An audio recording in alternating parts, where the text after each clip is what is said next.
오늘 요한복음 6장 이 본문의 말씀은 금년에 여러분들에게 세 번째 드리는 말씀입니다. 무더운 여름을 지나면서 우리의 신앙이 나태하고 또 주님을 떠나는 사람들이 더러 있기 때문에 여러분들에게 경각심을 드리기 위해서 주 안에 있어야 합니다라고 하는 설교를 계속하고 있습니다. 오늘 본문의 말씀을 우리가 살펴보면 이런 내용입니다. 예수님께서 기적을 행하시고 능력을 행하실 때에는 수많은 무리들이 항상 따라다녔습니다.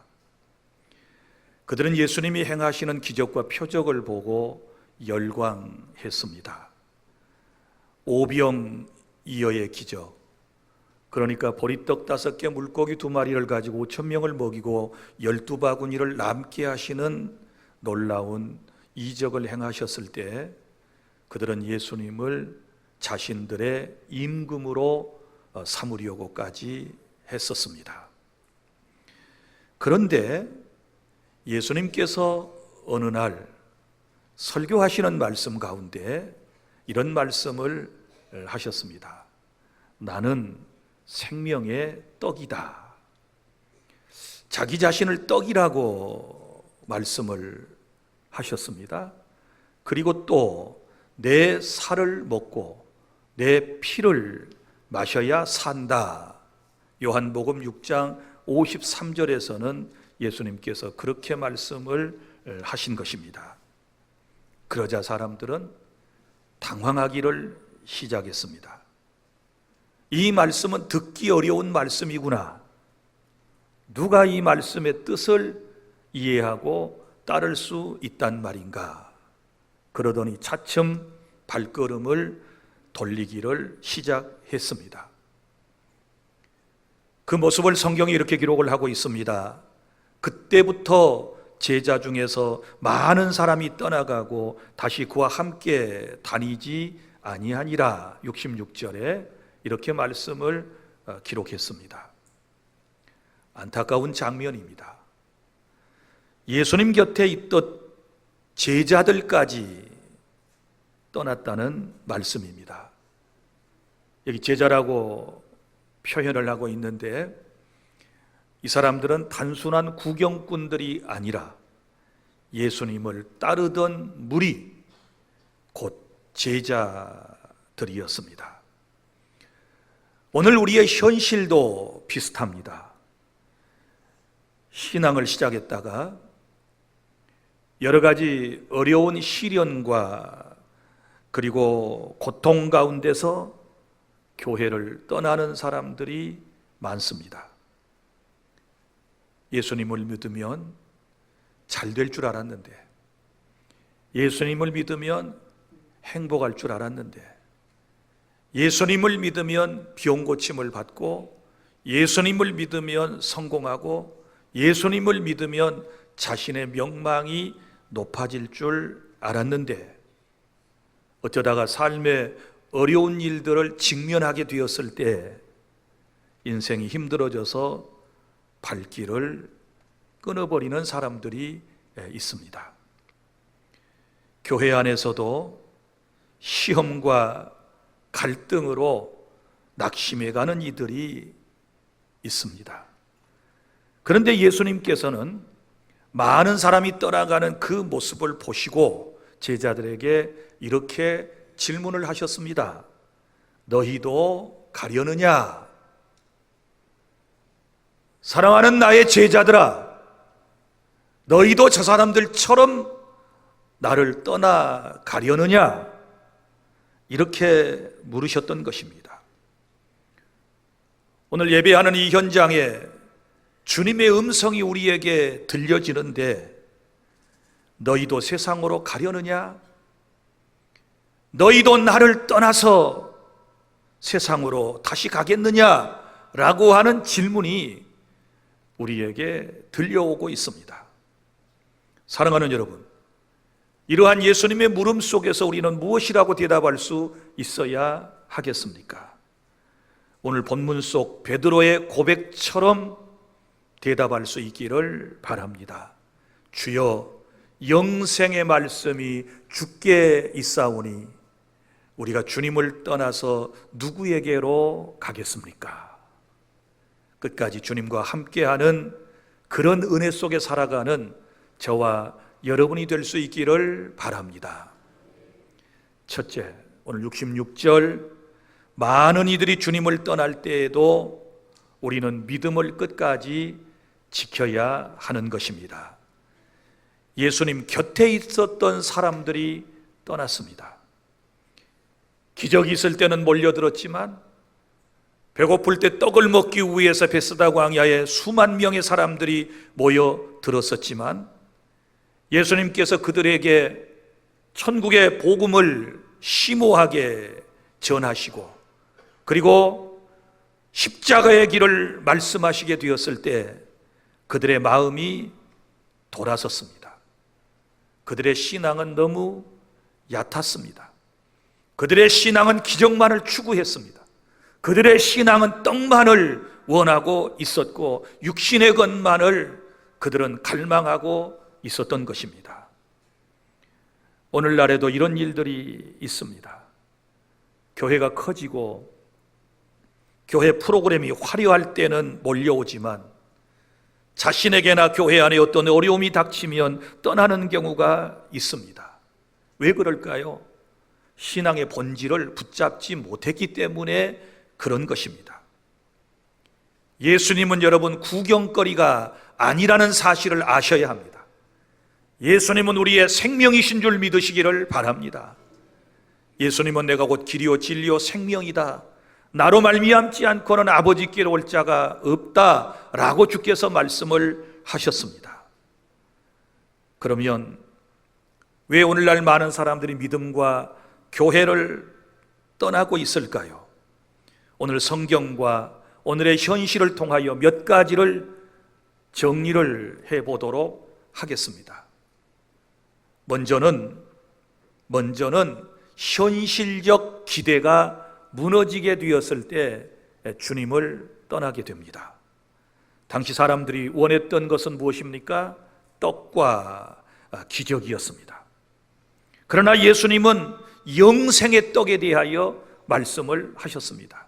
이 땅에 육신의 배를 채우는 떡이 아니라 영생의 떡에 대하여 주님께서 말씀을 하시게 되었을 때 말씀을 듣는 사람들은 그 차이를 극복하지 못하고 결국은 주님을 떠나게 된 것입니다. 다시 말하지만 오늘날도 어떤 사람은 교회에 오면 사업도 잘 되고 그리고 자녀도 잘 되고 병은 다 낫게 될 거라고 하는 그런 생각을 가지고 있습니다. 물론 우리가 예수님을 믿으면 하나님의 은혜 가운데 구원받고 여러분의 자녀도 잘 되고 병도 낫고 사업도 잘 되는 그런 복을 하나님께서 받게 하실 것입니다. 그러나 그것은 필연이 아닙니다. 하나님께서 때를 따라서 어떤 사람에게는 일찍 주시기도 하고 어떤 사람에게는 아직 아닌 사람도 있거든요. 그런데 그런 상황에서 삶이 힘들어지고 어려워지니까 자신의 기도가 빨리 응답을 받지 못하게 되게 되었을 때 하나님은 없다, 하나님은 나를 사랑하시지 않는다 그러고서 주님의 곁을 떠나는 모습을 볼 수 있습니다. 여러분, 오늘 여러분 마음속에 기대는 무엇입니까? 무엇을 바라고 오늘 이 자리에 나와서 예배하고 지금까지 예수님을 여러분들이 계속해서 구주로 고백하고 예배하는 자리에 있으십니까? 그리고 두 번째 이유는 이런 겁니다. 말씀이 부담스러울 때 주님을 떠나게 됩니다.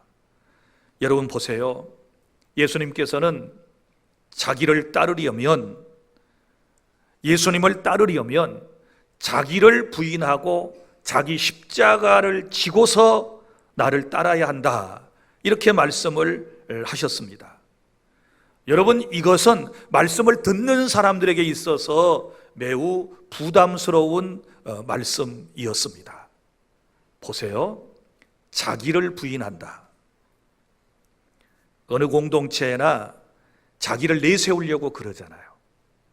사람들이 있는 곳에서는 좀 잘난 체하고픈 마음이 누구에게나 있잖아요.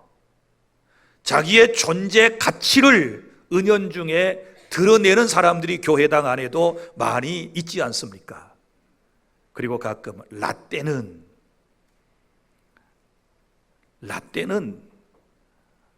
커피 이름인데, 라떼는 말이야, 전에는 말이야, 내 소시적에는 말이야, 나 한참 잘 나가던 때는 말이야, 자꾸 과거를 들먹이면서 자기를 드러내지 않습니까? 그런데 주님은 자기를 부인하고, 그거 소용없어, 내 앞에서는 더 깨어져야 돼, 더 낮아져야 돼, 더 겸손해야 돼, 더 부셔져야 돼, 주님이 이렇게 말씀을 하시니까 마음에 막 부담이 되는 거예요. 그리고 기분 좋은 말, 듣기 좋은 말을 목사의 설교를 통해서도 누구나 다 듣기를 원하지요. 그래서 어떻게 하면 복을 받는가? 또 상처받은 내 영혼이 어떻게 치유받을 수 있을까? 그래서 위로와 권면의 말씀을 사람들은 좋아하는 것입니다. 그런데 어느 날 설교자가 이만큼 설교를 했고 이만큼 신앙생활을 오래 하신 분들이라면 이제는 회개하라는 말도 되겠구나, 그래서 회개하시오, 이렇게 말하면 부담이 됩니다. 뿐만 아니라 신자의 책임과 의무를 다하라고 설교를 하면 마음속에 이게 부딪히게 되는 것입니다. 그러면 말씀을 외면하는 이런 일들이 일어나게 되는 것이고요. 그래서 결국은 십자가 앞에서 마음이 무거워서 주님을 떠나는 사람들이 많이 있어요. 그래서 약삭 빠른 설교자들은 교회를 숫자를 많이 모으고 사람들을 즐겁고 행복하게 하기 위해서 늘 가벼운 설교를 합니다. 복받는 설교, 건강해지는 설교, 성공하는 비결, 이런 것들을 늘 마음이 평안해지는 비결, 이런 것들을 얘기를 해주니까 그런 교회는 순식간에 때로는 많은 사람이 모여들 수도 있어요. 그러다가 십자가에 관한 이야기, 하늘에 대한 이야기, 또 성도가 마땅히 어떤 삶을 살아야 할까에 대한 메시지를 선포하게 되면 그게 부담이 되어서 예배하는 자리에서 사라지는 모습들을 보게 되는 것입니다. 그래서 말씀이 부담스러우면 주님을 떠나요. 또 세 번째는 사람에게 시험을 받게 되면 주님을 떠나게 됩니다. 여러분, 교회 안에서 인간관계 속에서 상처를 입는 경우가 있어요. 사람 사는 세상인데 어찌 상처를 주거니 받거니 하지 않겠습니까? 한 뱃속에서 나온 형제자매도 티격태격 싸우는데 60년, 70년을 살아온 부부도 죽을 때까지 보면 싸우고 죽던데, 여기 교회 안에는 남녀노소 각계각층의 사람들이 모여서 함께 예배를 하고 있지 않습니까? 개인적으로 구원받고 난 이후에 우리가 교회 공동체 안에 들어왔고, 그러다 보니 이런 사람 저런 사람 교회당 안에서 많이 만나게 되지 않습니까? 그러다 보면 표정 하나에 상처를 입고 툭툭 내뱉는 말 한마디에 내 마음이 삐뚤어지기도 하고 상심할 때도 있는 것입니다. 여러분, 어떤 사람은 그래서 교인들이 나를 이해하지 못한다고 시험 들어서 주님을 떠나는 사람도 있고, 어떤 사람들은 목회자의 말 한마디에 섭섭함을 느끼고 주님을 떠나는 사람들도 있습니다. 그래서 저는 설교자로서 말에 실수를 하지 않으려고 제가 엄청 노력을 합니다. 그런데 죄송하지만 나이가 조금씩 들어가면서 설교자인 저도 쓸데없는 말이 자꾸 늘어가는 것 같아서 늘 제 자신을 성찰합니다. 어때요? 나이 드신 분들 한 소리 또 하고 한 소리 또 하고, 젊은 사람들은 1절만 하라 그러는데 나이 든 사람은 4절까지 해요. 애들은 싫어하는데 걱정 염려돼 가지고 헛소리 또 하고 헛소리 또 하고, 비가 오고 날씨가 궂으면 더 오랫동안 해요. 이러니 누가 좋아합니까? 그래서 성도의 말 한마디에, 목회자가 생각 없이 툭툭 던지는 말 한마디에 상처를 입고 교회를 등지고 세상을 향하여 나아가는 사람도 지금 이 설교를 듣고 있는 사람들 가운데 안나가 교회, 가나안 교인으로 지금 있는 사람도 있을 거예요. 사랑하는 여러분, 그러나 결국 사람 때문에 주님을 떠나는 일이 되었는데요, 따지고 보면 믿음의 본질을 놓쳤기 때문에 그래요. 믿음의 본질이라고 하는 것은 사람에게 있는 것이 아니고 여러분 예수님께 있다는 사실을 믿으시기를 바랍니다. 믿음의 주여 또한 온전케 하신 이 예수를 바라보자. 예수님을 바라보라고 주님께서 우리에게 말씀을 하셨잖아요. 그래서 저는 설교자로서 오늘 여러분들에게 정중하게 사과하고 싶은 말이 있습니다. 혹여 모 목사 때문에 상처를 입은 분들이 계시다면 둘 중에 하나예요. 하나는 말씀에 부딪힘이 있었을 거고, 하나는 여러분의 서운함 때문에 혹은 저의 실수 때문에 그런 일을 경험하셨다면 용서하시고 저를 위해서 더 많이 기도하셔야 한다는 것을 제가 종종 여러분들에게 말씀을 드립니다. 사랑하는 여러분, 사람에게 시험당해 가지고 주님을 떠나면, 이제 나중에 말씀을 주께서 하셨지만 왜 떠나면 손해인가? 예수님이 영생이시잖아요. 영생의 말씀이 주께 있잖아요. 그런데 그 영생의 말씀인 주님을 떠나면 영원한 생명을 포기하는 일이 되기 때문에 우리는 항상 우리의 신앙이 예수님께 집중해야 될 줄 믿습니다. 그리고 또 하나의 이유가 있습니다. 왜 사람들이 주님을 떠날까? 세상의 유혹이 더 커져 보이기 때문에 그런 것입니다. 무슨 얘기인가 하면 주님께서 우리에게 말씀하신 하나님의 나라, 미래에 우리가 도래하고 체험하게 될 그 하나님의 나라는 멀리 보이고 작게 보이거든요. 그런데 현실은 항상 우리가 현실 속에서 현실의 모든 것을 바라보면 모든 것이 다 커 보여요. 더 아름다워 보여요. 더 좋아 보이는 거예요. 그래서 성경에 보면 디모데후서 4장 10절에 대만은 세상을 사랑하여 나를 버리고 떠났다, 이렇게 바울이 말하고 있는데 그렇습니다. 여러분, 오늘도 세상의 즐거움, 세상의 성공이 더 달콤하게 보여서 믿음의 끈을 놓아버리는 안타까운 사람들이 있는데, 우리는 세상의 것을 항상 조심해야 되고, 그리고 세상의 유혹에 빠져서 끌려가는 일이 없도록 우리의 신앙의 끈을 단단히 주님께 고정해야 될 줄로 믿으시기를 바랍니다. 사랑하는 성도 여러분, 주님을 떠나는 이유는 다양해 보여도 그 본질은 같습니다. 생명의 말씀을 믿지 못했기 때문에 결국은 주님을 떠나게 된 것입니다. 그래서 예수님께서 제자들에게 물으셨습니다.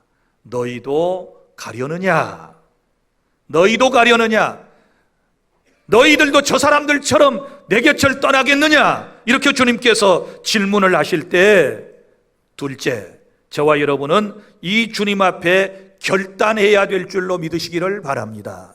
67절, 주님의 부름 앞에 결단해야 한다. 자, 12제자에게 물으신 질문이에요. 일반 제자들, 일반 무리들 다 떠났는데 너희들도 나를 떠나려느냐? 여러분, 이 질문은 단순한 확인이 아니고 결단을 촉구하는 주님의 말씀인 줄로 믿으시기를 바랍니다. 믿음이라고 하는 것은 한 번 결단했다고 여러분 끝나는 것이 아니에요. 삶의 매 순간순간마다 하나님의 말씀을 듣고 성령의 감동에 따라 결단하고 또 한 주를 시작하고, 결단하고 하루를 시작하고, 결단하고 오늘을 시작하는 그런 은혜 속에 우리는 살아가는 줄로 믿으시기를 바랍니다. 사랑하는 성도 여러분, 우리의 삶에 고난이 닥칠 때, 내 기도가 응답되지 않았을 때, 세상이 나를 유혹할 때 주님이 내 곁에서 계속 질문을 하십니다. 너도 떠나려느냐? 예수님의 이 질문은 날카로우면서도 동시에 은혜인 줄로 믿습니다. 지금도 우리에게 물으신다. 주님께서 지금도 우리에게 질문하신다 생각하셔야 돼요. 너는 여전히 내 곁에 있겠느냐? 너는 끝까지 나를 따르겠느냐라고 주께서 묻고 계시는 겁니다. 이 질문 앞에 우리가 고백해야 할 분명한 대답은 베드로가 그러했던 것처럼, 주님, 저는 떠나지 않겠습니다. 영원히 주님 곁에 머물고 하나님을 예배하며 살아가겠습니다라고 하는 이런 결단이 오늘 저와 여러분에게 있기를 바랍니다. 셋째, 본문의 68절부터 69절까지의 말씀은 영생의 말씀, 곧 생명이 오직 주님께 있다는 분명한 신앙을 가지실 수 있기를 바랍니다. 베드로는 대답했습니다. 주여, 영생의 말씀이 주께 있사오니 우리가 누구에게로 가오리까? 우리가 주는 하나님의 거룩하신 자이신 줄 믿고 알았사옵나이다. 이 멋진 고백을 제가 정리를 해드리도록 하겠습니다. 세 가지 특징이 있어요. 이 고백 속에는 첫 번째는 영생의 말씀은 오직 주께 있다는 확신입니다. 무슨 얘기예요? 여기 영생의 말씀, 곧 영생이 누구에게 있느냐? 주님께 있다. 주님을 믿어야 영원한 생명, 구원을 받고 천국에 들어간다 라고 하는 뜻인 줄로 믿으시기를 바랍니다. 세상에 어떤 여러분 종교에도, 어떤 사람에게도 영원한 생명, 영생은 없습니다. 철학에도 재물에도 권력에도 없습니다. 오직 주님의 말씀, 예수 그리스도에게만 영생이 있는 줄로 믿으시기를 바랍니다. 지금 베드로는 그 고백을 하고 있는 것입니다. 그 다음에 또 하나는, 믿음의 고백은 믿고 알았다라고 하는 순서로 연결이 되는 것입니다. 여기 베드로의 고백을 찬찬히 들여다보세요. 믿고 알았사옵나이다. 여기 믿음이 아는 것보다 선행된다는 사실을 아셔야 돼요. 그러니까 우리가 하나님의 말씀을 믿고 순종할 때에 그 말씀을 체험하게 될 줄로 믿으시기를 바랍니다. 요한복음에서 가장 많이 나오는 단어가 믿으면 믿지, 믿게 믿으라, 믿으니, 이런 믿음이라고 하는 단어예요. 그래서 요한복음에서는 믿음을 강조한다 그랬죠. 그래서 믿고 알았사옵나이다. 그러다가 이제 성경 뒤편으로 가면 요한 1, 2, 3서가 있는데요, 거기는 이제 순서가 바뀌어져요. 알고 믿는 거예요. 알고 믿어라, 자꾸 이렇게 강조하고 있어요. 그러면 믿는 게 먼저냐, 아는 게 먼저냐, 알고 믿느냐, 믿고 아느냐, 이거 논쟁할 수 있어요. 그러나 전혀 복잡하지 않습니다. 왜냐하면 순서는 항상 믿고 아는 거예요. 그러니까 베드로가 믿고 알았사옵나이다, 주님을 믿고 알았사옵나이다, 이렇게 고백을 하고 있거든요. 그러니까 처음에 여러분이 교회에 나와서 예수님을 구주로 믿는다라고 할 때 사실 모두 잘 모르고 믿어지는 것이 은혜인 줄로 믿으시기를 바랍니다. 너희가 그 은혜에 의하여 믿음으로 말미암아 구원을 받았으니 이것이 너희에게서 난 것이 아니요 하나님의 선물이라. 하나님께서 택자를 부르신 다음에 믿음을 선물로 주시는데, 그 믿음 속에 예수가 누구인지도 알게 하는 알미 포함되어 있는 거예요. 할렐루야.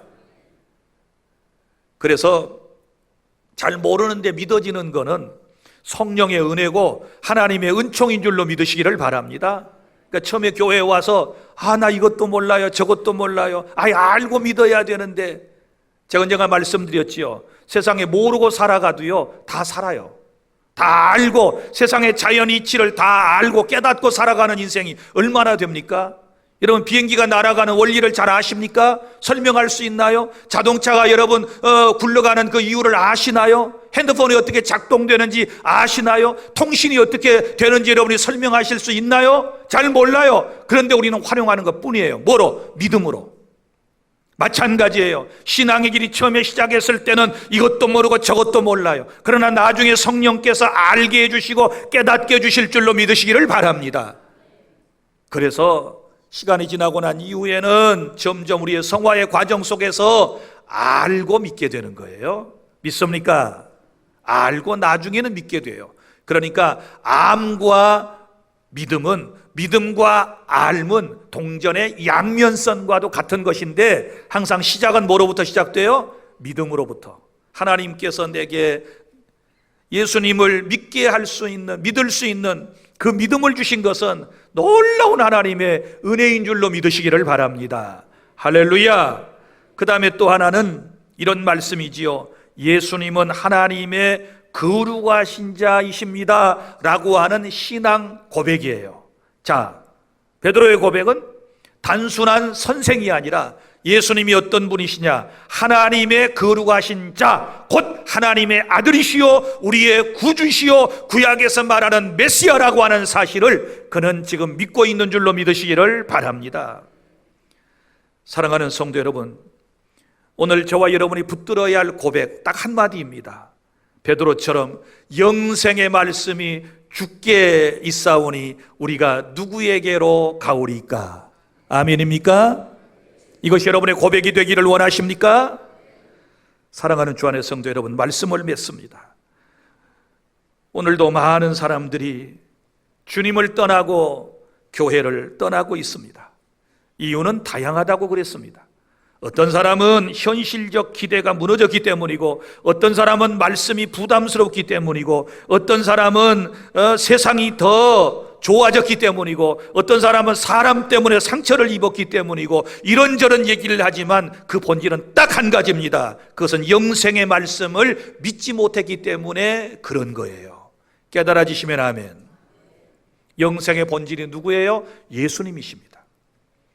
예수님을 정확하게 믿지 못하기 때문에, 예수님을 확실하게 믿지 못하기 때문에 결국은 이런저런 핑계를 대고 현대인들이 주님을 찾았다가 주님의 곁을 한 걸음 한 걸음 지금 떠나고 있는 것입니다. 사랑하는 여러분, 그러나 우리가 주님을 붙잡아야 할 분명한 이유는 영생의 말씀이 주께 있기 때문에 우리는 끝까지 주님 곁에 있고, 주님이 우리를 붙들어 주시기 때문에 주님께 붙들림을 받은 사람은 떠날 수 없다는 사실을 믿으시기를 바랍니다. 믿음을 떠나지 마십시오. 말씀을 끝까지 지키십시오. 영생의 말씀, 영생은 오직 예수님께만 있습니다. 끝까지 그 말씀을 붙잡는 자에게 하나님은 의의 면류관과 그리고 영원한 생명을 저와 여러분에게 선물로 주시는 줄로 믿으시기를 바랍니다. 자, 제가 예수님처럼 여러분에게 질문을 해볼게요. 너희도 떠나려느냐? 그러면 영생의 말씀이 주께 있사오니 우리가 누구에게로 가오리까? 여러분은 그렇게 대답해 보십시오. 자, 너희도 가려느냐?